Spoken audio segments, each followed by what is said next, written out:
तो हम लोग दीर्घ उत्तरीय क्वेश्चंस की बात कर रहे हैं। तो हम जहाँ से लास्ट किए थे वहीं से शुरू करेंगे। तो अस्थायी विधियां क्या है, तो हम क्या करेंगे, वैसेक्टोमी कहेंगे। यानी पुरुष के अंदर शुक्र नलिका जो शुक्राणु लेके आती है उसी को हम क्या करेंगे, साधारण ऑपरेशन से काट के हटा देंगे। इससे कोई खतरा नहीं है, जिससे क्या होगा, स्पर्म आएगा ही नहीं, तो फीमेल प्रेग्नेंट नहीं हो सकती। दूसरा कारण, दूसरा अपने पास है, क्या करेंगे, ट्यूबेक्टोमी। यानी ये क्या करेंगे, अंड नलिका जिसे हम फेलोपियन ट्यूब कहेंगे, साधारण ऑपरेशन इसमें होता है और इसको हम लोग क्या करेंगे, कट करके टाइट कर देंगे, बांध देंगे। तो ये दो विधियों के द्वारा, ट्यूबेक्टोमी और वैसेक्टोमी के द्वारा, ये हम परमानेंट क्या कर सकते हैं, इससे हम लोग परिवार नियोजन कर सकते हैं।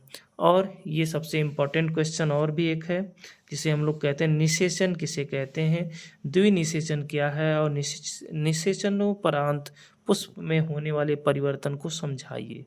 तो इम्पोर्टेंट क्वेश्चन है, इसको हम लोग देखते हैं।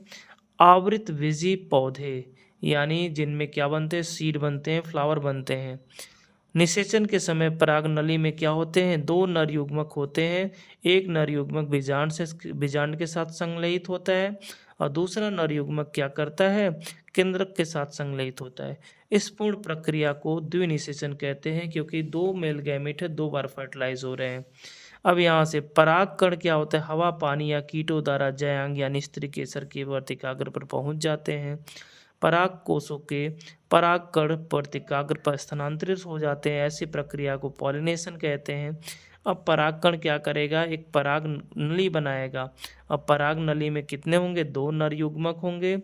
अब इसमें से एक नर युग्मक पराग नली से होता हुआ बीजांड तक पहुंच जाता है। यह बीजांड के साथ संलयित हो जाता है, जिसमें जाइगोट फॉर्मेशन हो जाता है।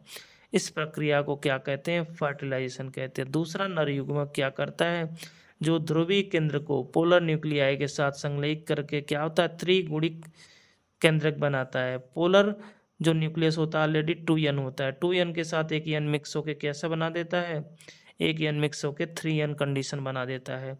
इससे प्राथमिक भ्रूण पोष यानी सीड को आपको क्या मिल जाएगा, फूड मिल जाएगा। केंद्रक पुनर्वित रूप से विभाजित होकर भ्रूण पोष बनाता है। एक भ्रूण के परिवर्तन के समय भ्रूण को पोषण उपलब्ध कराता है।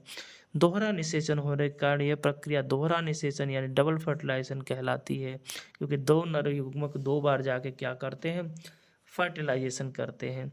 आगे देखें, युग्मनज समसूत्री विधि द्वारा कई बार विभाजित होता है, जिससे अंततः एक नया पौधा बन जाता है। अब ये प्रोसेस इतना आसानी से नहीं होता है। इसमें क्या होंगे, हम स्त्री केसर यानी फीमेल की बात